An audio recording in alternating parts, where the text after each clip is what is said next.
Bom dia! Retomando com vocês as minhas experiências de luta contra a ditadura militar no Brasil. O povo brasileiro não queria a ditadura dos militares e lutaram e resistiram contra ela. Os operários resistiram através de greves, os estudantes resistiram à ditadura participando de protestos de rua, fazendo greves nas unidades escolares. Também os artistas, os intelectuais e até religiosos participaram das lutas de resistência do povo brasileiro contra a ditadura de várias formas. Porque a ditadura não veio para resolver os problemas brasileiros, não veio para acabar com a fome, com a miséria, não veio para acabar com a exploração do trabalho, dos trabalhadores, não veio para desenvolver o Brasil.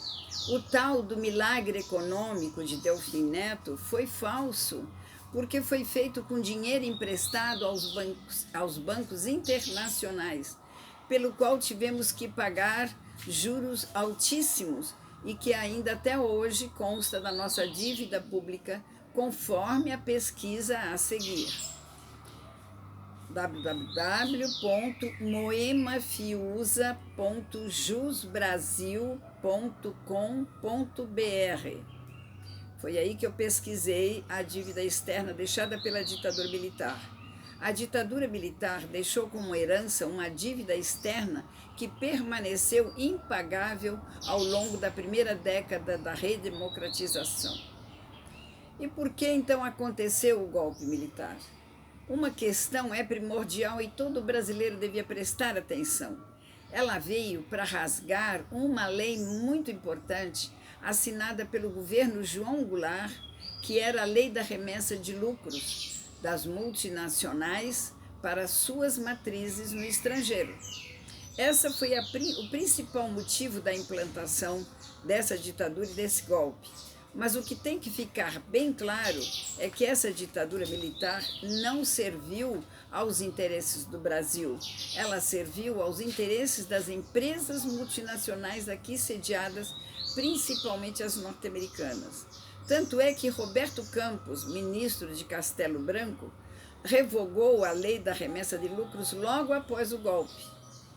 E que lei é essa, então, que Jânio assinou essa lei da remessa de lucros? Eu pesquisei em memorialdademocracia.com.br/lei da remessa de lucros, né?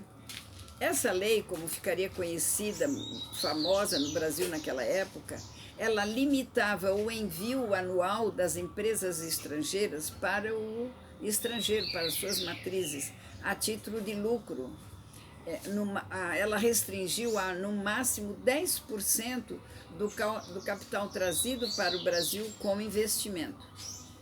Essa limitação da parcela de lucros que as empresas estrangeiras instaladas aqui no Brasil poderiam enviar às matrizes beneficiava muito o Brasil, porque o capital aqui criado ficaria aqui, seria reinvestido aqui no Brasil para desenvolver o nosso parque industrial e outras coisas necessárias. Podemos imaginar o quanto o Brasil seria desenvolvido se essa lei não fosse rasgada pelos militares? Quanto capital foi drenado para o estrangeiro através da remessa de lucros das multinacionais? E também podemos imaginar quanto o Brasil perdeu a partir da ditadura militar que anulou essa remessa de lucros. E desde então, até hoje, nenhum outro governo se atreveu a colocar qualquer impedimento a esta sangria de capitais através da exploração das multinacionais. Esse também era outro motivo para o golpe. Por quê? Porque os Estados Unidos nunca admitiram que um Brasil desenvolvido pudesse competir com eles. Mas o Brasil é um dos maiores países em extensão, temos um clima temperado em todo o nosso território, temos terras férteis na imensa maioria e temos um povo trabalhador que é a nossa principal riqueza. Os Estados Unidos não aceitam que sejamos seus concorrentes. Assim, toda iniciativa de governantes dedicados a melhorar a vida, o conhecimento e as nossas condições de vida e de trabalho esbarram no medo dos Estados Unidos de que possamos sobrepujá-los. E isto certamente o faríamos se não fossem os golpes. Logo depois da Primeira Guerra Mundial, os Estados Unidos deslocaram o imperialismo da Inglaterra e começaram a dominar não somente o Brasil, mas toda a América Latina. Getúlio Vargas foi o nosso presidente que iniciou a industrialização do país, construindo uma possante infraestrutura econômica. Suas realizações são: Vargas criou a Companhia Siderúrgica Nacional e a Siderúrgica de Volta Redonda. Criou a Companhia Vale do Rio Doce, uma imensa companhia. Criou a Hidrelétrica do Vale do São Francisco. Em 1938, criou o Instituto Brasileiro de Geografia e Estatística. Criou a campanha do Petróleo é Nosso para impedir que empresas estrangeiras pudessem explorar o petróleo em terras brasileiras. Esta campanha resultou posteriormente na criação da Petrobras, uma empresa gigante, muito desenvolvida, que descobriu petróleo na região do pré-sal, aqui no Brasil, uma bolha que se estende desde o litoral do Espírito Santo até o litoral de Santa Catarina, e desenvolveu a melhor tecnologia do mundo na prospecção do petróleo em águas profundas. E que hoje está sendo destruída, também fatiada por aqueles que derrubaram mais um presidente democraticamente eleito, que foi a Dilma Rousseff, e que estão cometendo outro gigantesco roubo do nosso petróleo pelas empresas petrolíferas mundiais, principalmente norte-americanas.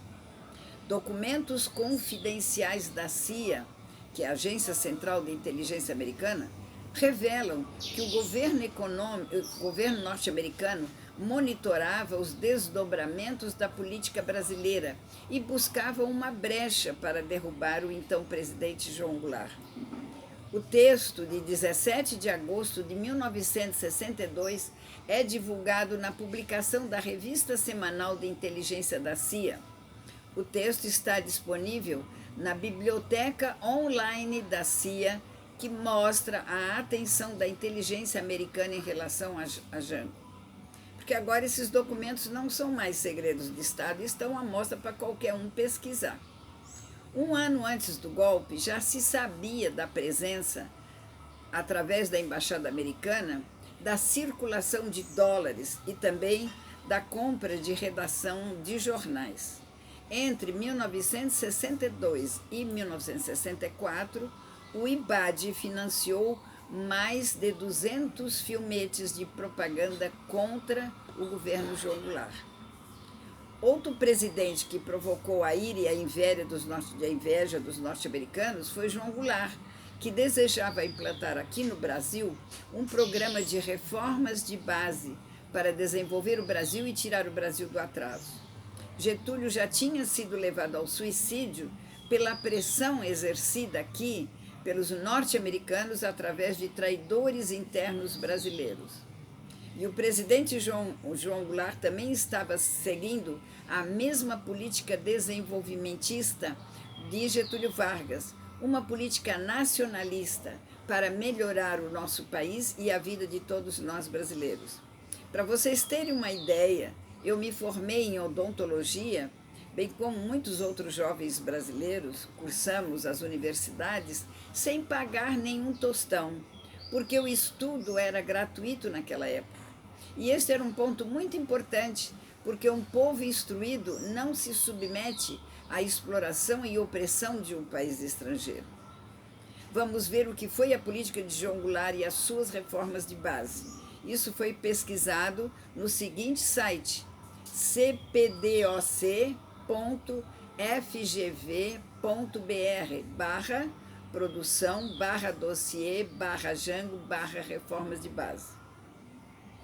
Sob essa ampla denominação de reformas de base, estava reunido um conjunto de iniciativas que eram as reformas bancária, reforma fiscal, reforma urbana, reforma administrativa, reforma agrária e reforma universitária.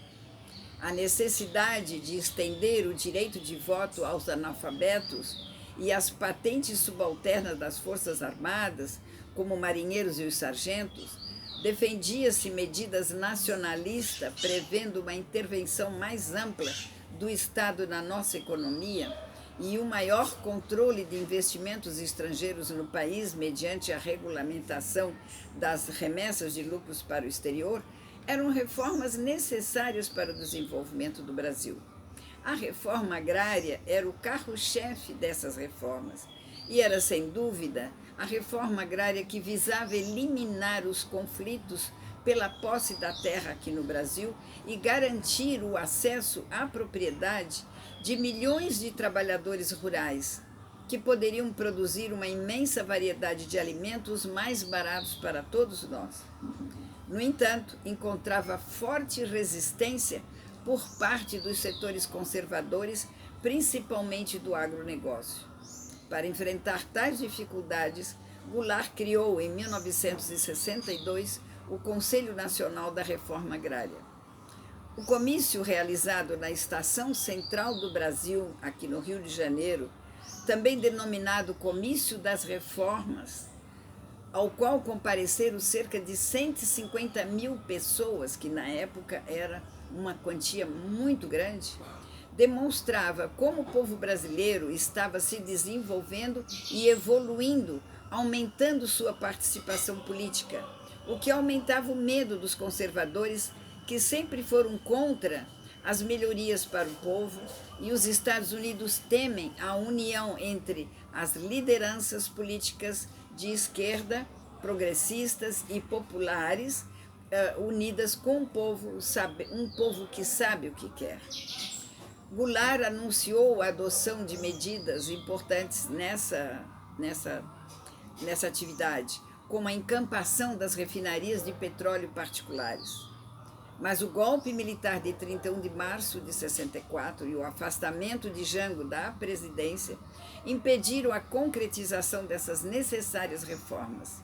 O golpe militar veio, sim, para destruir todo o futuro do nosso Brasil e do nosso povo. O que era a reforma agrária? Consistia em promover a democratização da terra, paralelamente à promulgação do Estatuto do Trabalhador Rural, estendendo ao campo os principais direitos dos trabalhadores urbanos.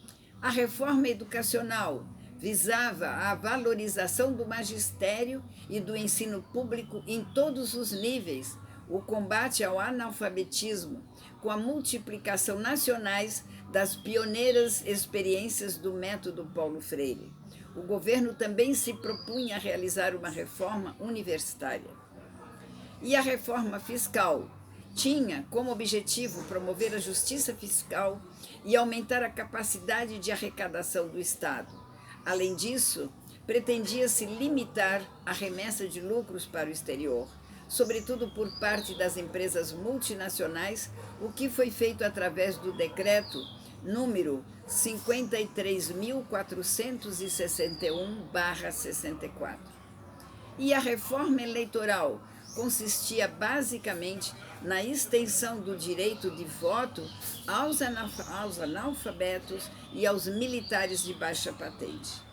E o que era a reforma urbana? Ela era entendida como um conjunto de medidas do Estado visando a justa utilização do solo urbano, à ordenação e ao equipamento das aglomerações urbanas e ao fortalecimento de habitações condignas a todas as famílias. E a reforma bancária, com o objetivo de ampliar o acesso ao crédito pelos trabalhadores e produtores nacionais. Como veem, é um conjunto de reformas importantíssimas que deveriam ser aprovadas no governo de João Goulart, mas que o golpe truncou totalmente. Ao longo de 1963, também cresceu a politização entre os setores da baixa hierarquia das Forças Armadas, Sargentos, cabos, soldados e marinheiros, todos estavam evoluindo a sua participação política, que é uma coisa inadmitível pelas nossas elites e pelo imperialismo norte-americano. Frente a essa gravíssima situação de golpe, do avanço do imperialismo, da traição de vários setores das elites, o povo brasileiro resistiu ao golpe. Os trabalhadores resistiram fazendo greves. Em 1968, 1º de maio, cerca de 20.000 trabalhadores expulsaram o governador Abreu Sodré da Praça da Sé, em São Paulo. No mês de junho, 3.000 trabalhadores ocupariam a fábrica da Companhia Brasileira de Materiais Ferroviários em Osasco. Em Contagem, no dia 16 de abril, eles começaram a primeira grande greve do Brasil após o golpe militar. Era uma resposta à política de arroxo salarial da ditadura. Sem as greves de Contagem e Osasco de 1968, não haveria o surgimento do sindicalismo desenvolvido na década de 70, que fez cambalear a ditadura nos anos 80 e teve tanto peso na política nacional até os dias de hoje. Imediatamente após tomarem o Planalto em 64, os militares puseram em prática um programa para acabar com esse processo, retirando direitos e atacando organizações sindicais, que isso acontece até hoje. Em 1967, eles abriram as portas para acabar com a estabilidade do emprego. Sim, os militares fizeram isso porque o Getúlio tinha assinado uma lei da estabilidade do emprego, que os militares trocaram pelo Fundo de Garantia por Tempo de Serviço. Antes, os empregados com mais de 10 anos de carteira, se demitidos sem justa causa, tinham direito a uma indenização equivalente a um mês de seu vencimento por cada ano, além de multa de 10%. Essa política foi sendo paulatinamente substituída pelo Fundo de Garantia por Tempo de Serviço e está até hoje, né? Contagem já era um dos principais centros industriais do estado de São Paulo, com quase 30.000 habitantes e mais de 18.000 operários que moravam e trabalhavam na cidade industrial e seus arredores. Desde outubro de 67, as lideranças dos trabalhadores percorriam os litorais de trabalho para propagandear a luta contra o arroxo salarial da ditadura. De 16 de abril de 68, os operários da Belgo Mineira acordaram cedo, não para trabalhar, mas para interromper o curso das máquinas e ocupar a fábrica por 10 dias. Começaram com 1.600 metalúrgicos, que foram se multiplicando até que os trabalhadores de todas as empresas também aderissem ao movimento. Em 1968 foi a greve de Contagem, a primeira greve durante a ditadura militar. E os estudantes? Os estudantes também resistiram dentro das escolas, fazendo greves e em protesto nas ruas. Os intelectuais também resistiram de várias maneiras. E dentro das igrejas a resistência também se iniciava. Nas décadas de 60 e 70, o movimento estudantil brasileiro foi importantíssimo foco de resistência e mobilização social à ditadura civil e militar.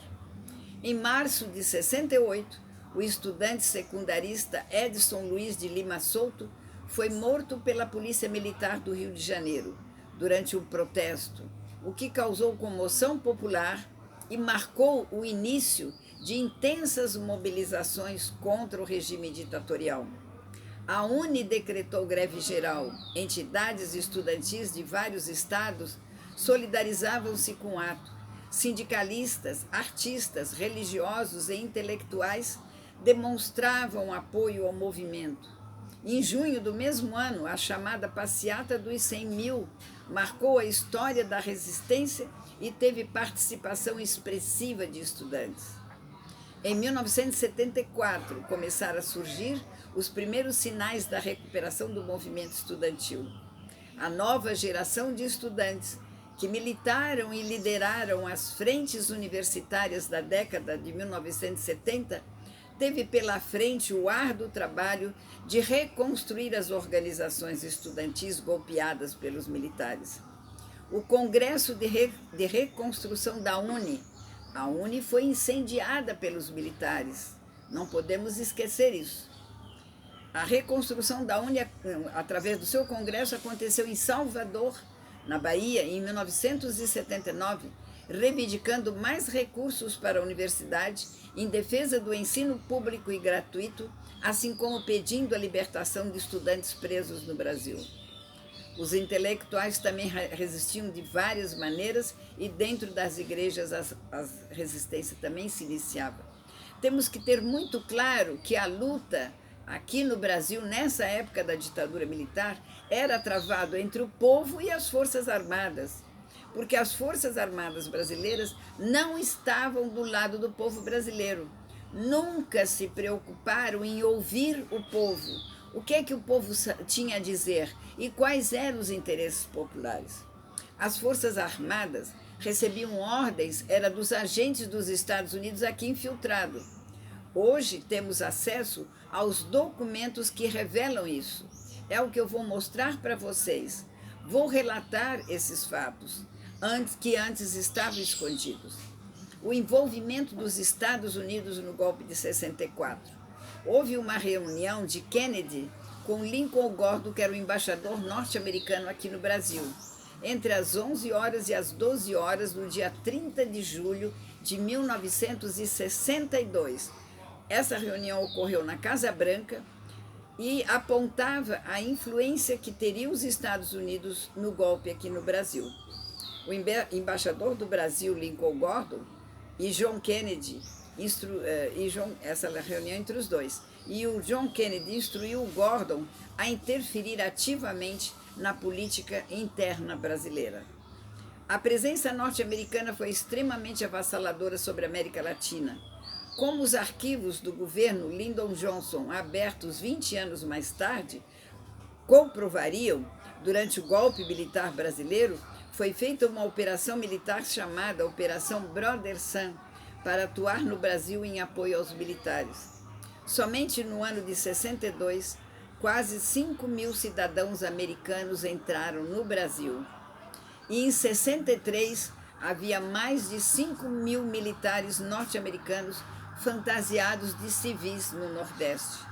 E o intenso trabalho de espionagem e desagregação do Brasil para dividir o território nacional. Darcy Ribeiro citou fortes contingentes armados postados no porto de Vitória, no Espírito Santo. Essa operação se chamava Brother Sun, para abastecer com combustível e arma os militares golpistas. Um porta-aviões e destroyers dos Estados Unidos, enviados à costa brasileira, ficaram próximos do porto de Vitória, no Espírito Santo, e serviram de apoio militar às tropas golpistas. O financiamento eleitoral dos Estados Unidos. Segundo o ex-agente da CIA, Philip Agee, os fundos provenientes de fontes estrangeiras foram utilizados na campanha de 8 candidatos aos governos de 11 estados no Brasil. O Philip Agee, que era diretor da CIA. O apoio a 15 candidatos ao Senado. O apoio da CIA, e dinheiro, claro, a 250 candidatos à Câmara Federal e mais de 500 candidatos às assembleias legislativas de cada estado. Essas doações vinham através dos bancos Royal Bank of Canada, Bank of Boston e o First National City Bank.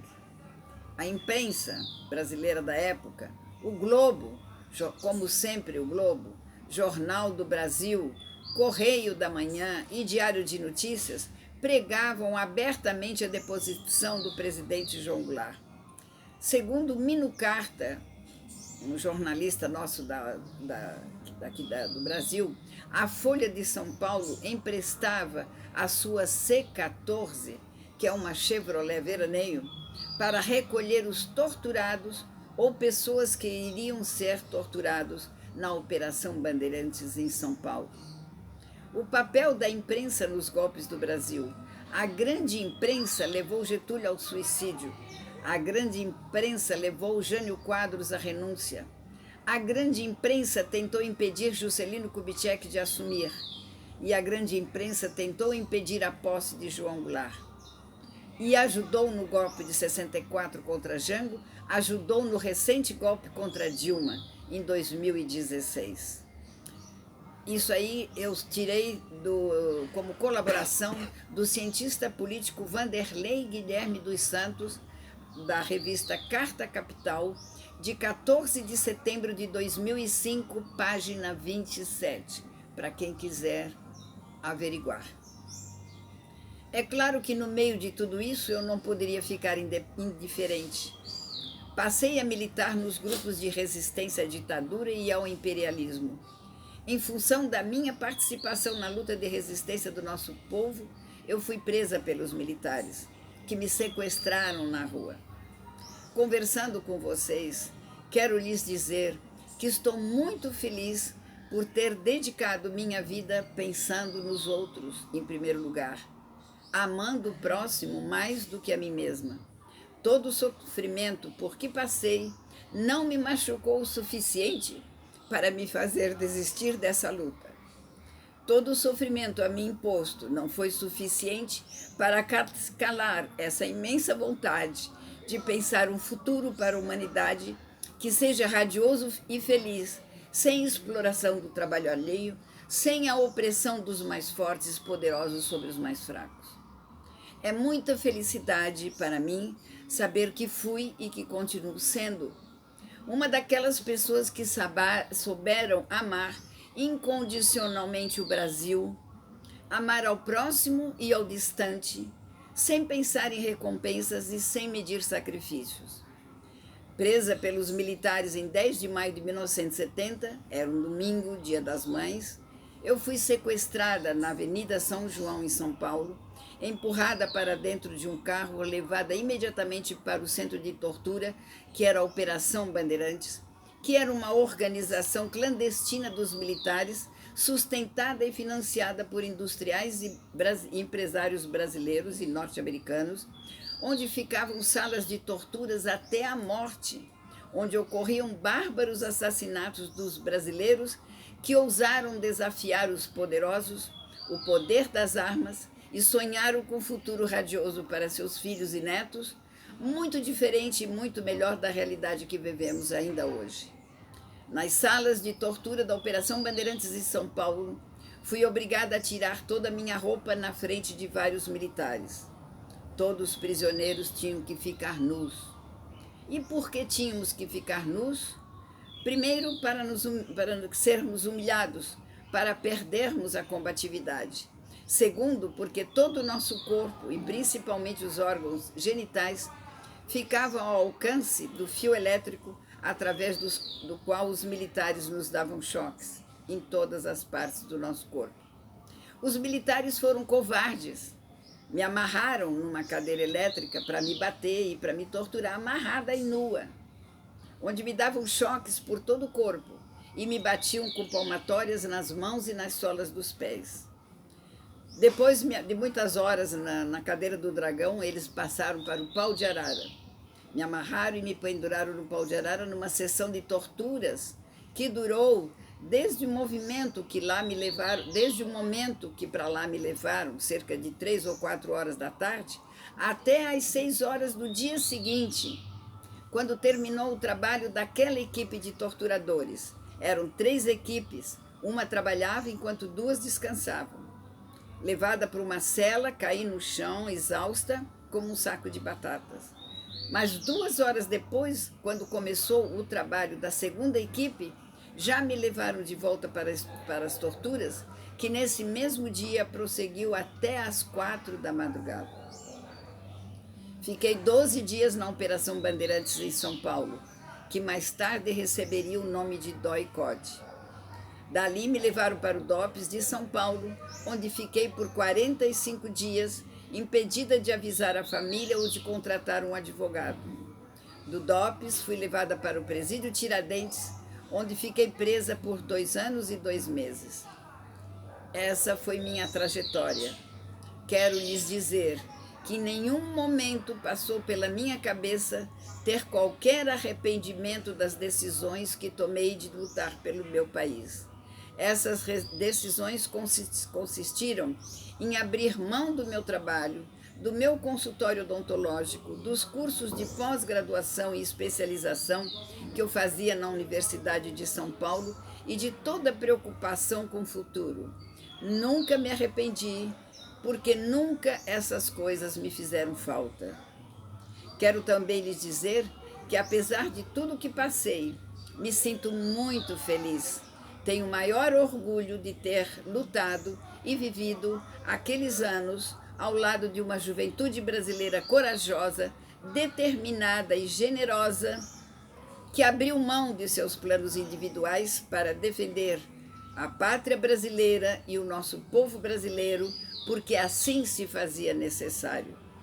Meus agradecimentos por terem me ouvido, contem sempre comigo e um grande abraço a todos vocês.